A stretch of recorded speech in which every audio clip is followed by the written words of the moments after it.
বসন্ত এলেই প্রকৃতিতে লাগে রঙের ছটা, আর তারই ছোঁয়া লাগে মানুষের মনেও। আর তাই তো মন মেতে ওঠে বসন্ত উৎসবের আনন্দে। এদিন উত্তর কলকাতার অন্যতম সেরা সাংস্কৃতিক সংগঠন সাম্প্রতিক নর্থের উদ্যোগে আয়োজিত হলো বসন্ত উৎসব, যেখানে নাচ, গান, আবৃত্তি ছাড়াও উপস্থিত সকলকে নানা রঙের আবিরের মাধ্যমে বরণ করে নেওয়া হয়। এই উপলক্ষে এদিন উপস্থিত ছিলেন বিধায়ক সুপ্তি পাণ্ডে, কাউন্সিলর মীনাক্ষী গঙ্গোপাধ্যায়। একই সঙ্গে এই বসন্ত উৎসবকে সুষ্ঠু এবং সুন্দরভাবে পরিচালনার জন্য উপস্থিত ছিলেন সাম্প্রতিক নর্থের সকল সদস্যরা।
তোদের সেটা ভারী ভুল। ওরা সব স্কুলের ছেলে, পুঁথিপত্র কাঁখে, মাটির নিচে ওরা ওদের পাঠশালাতে থাকে। ওরা পড়া করে, দুয়ার বন্ধ ঘরে, খেলতে চাইলে গুরুমশাই দাঁড় করিয়ে রাখে। জানিস বাবু, ওদের যেন আকাশ সেতেই বাড়ি। রাত্রে যেথায় তারাগুলি দাঁড়ায় সারি সারি, দেখছিস না বাগান চেয়ে ব্যস্ত ওরা কত। বুঝতে পারিস কেন ওদের তাড়াতাড়ি অত? আজ ফুলে যায় ভরে, বল দেখি তুই মালিক, হয় সে কেমন করে? কাজের ভিতর থেকে গায়ে ওরা দেওয়া আটা, ওটা থেকে মুখ দিকে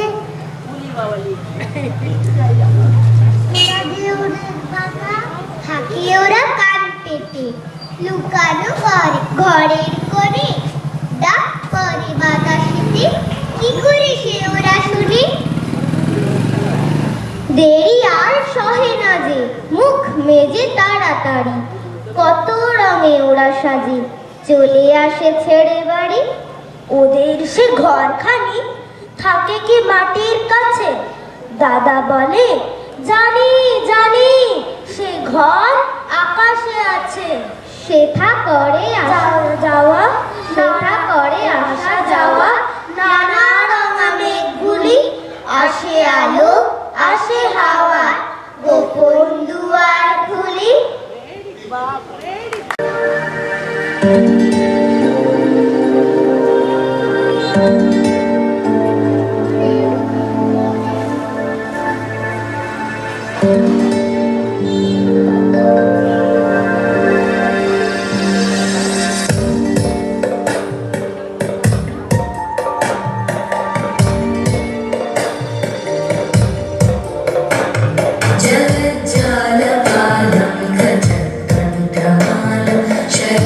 शरच्चन्द्रबालं महादैत्यकालं नव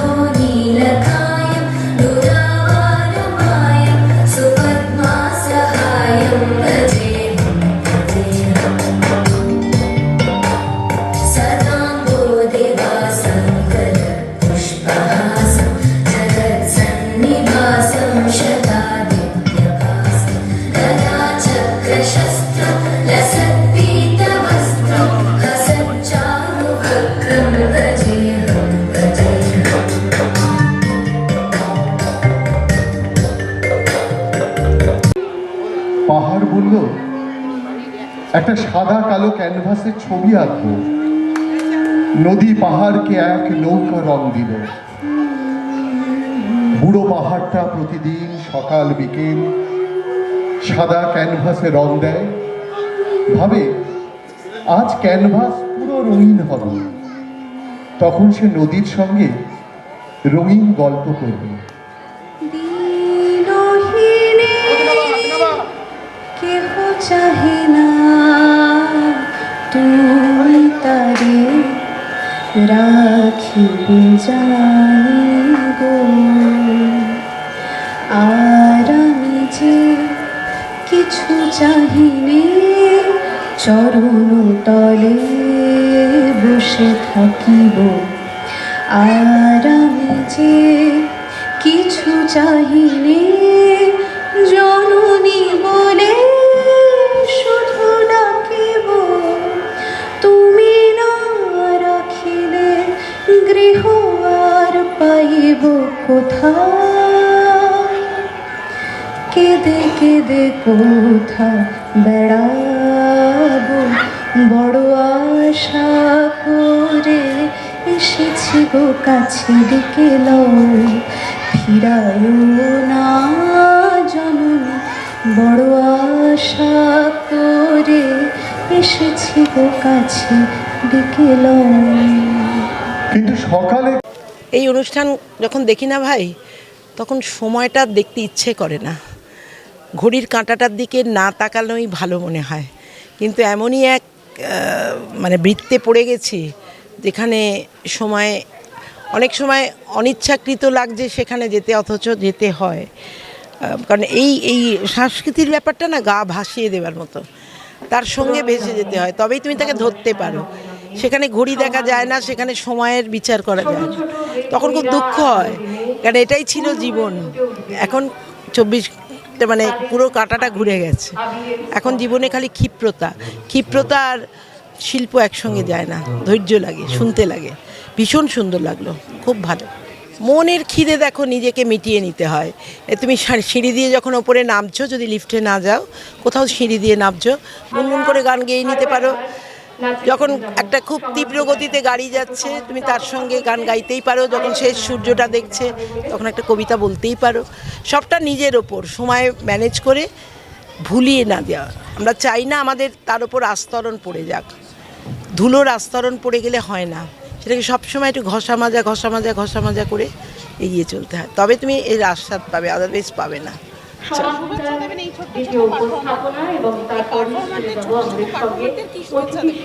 ওদের শুভেচ্ছা দেবো কি, ওরা তো এমনিই পল্লবিত হচ্ছে। জল ঢালতে হবে ঠিক করে, গাছগুলোতে জল ঢালতে হবে ঠিকঠাক করে, সো দ্যাট ওদের ওপর পড়াশোনার চাপ যতই থাক, এই দিকটা একটা আলাদা সেক্টর। এটার আর এটার দুটো লাইন একেবারেই পাশাপাশি যাবে। কাজেই মানে এটা কর ওটা করিস না এরকম বলার কোনো অবকাশ নেই। এই বয়সেও যে কোনো নাচে, যে কোনো গানে, যে কোনো উৎসবে আপনাদেরও আমন্ত্রণ জানাই। হোলির উৎসব নামে অবশ্যই আসবেন। প্রত্যেকটা মানুষকে একটা সুন্দর আবহে বাংলার মুখ করে তোলার জন্য দিদিকে ধন্যবাদ জানাই। শাড়ি থেকে সংস্কৃতি সমস্ত জায়গায় আমরা যারা সবাই মমতা ব্যানার্জির সৈনিক, দিদিকে দেখে শিখি। এই বয়সে এখনো কি করে সম্ভব? ছোট থেকে দেখে বড় হয়েছি সাধন পান্ডে মহাশয়কে, সবাইকে নিয়ে চলতে, সেই আদরে সেই ভালোবাসায় গা ভাসিয়ে বড় হয়েছি। আজকে তাদের নির্দেশেই আমি কাউন্সিলর, সবাইকে নিয়ে চলাই আমাদের ধর্ম।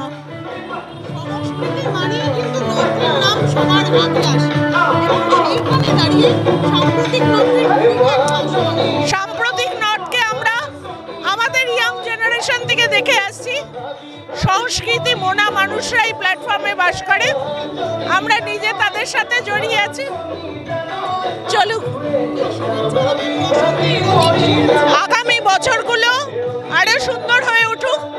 একটু আগে কথা হচ্ছিল, এখন 47 বছর, 50 বছরের প্রোগ্রাম এখন থেকে সুন্দর করে সাজানো হবে, আমরা সবাই থাকবো। দেখুন, এই নর্থ ক্যালকাটাতে সাম্প্রতিক নর্থ একটা জায়গা করে নিয়েছে যে সংস্কৃতিটাকে ধরে রাখার দায়িত্ব যেন একটা নিয়েছে এরা। দেখছেন না 7 বছর থেকে বাচ্চা আরম্ভ করে সবাই সুযোগ পাচ্ছে। আর আমাদের এখানে 12 মাসে 13 প্রাবণ লেগেই রয়েছে।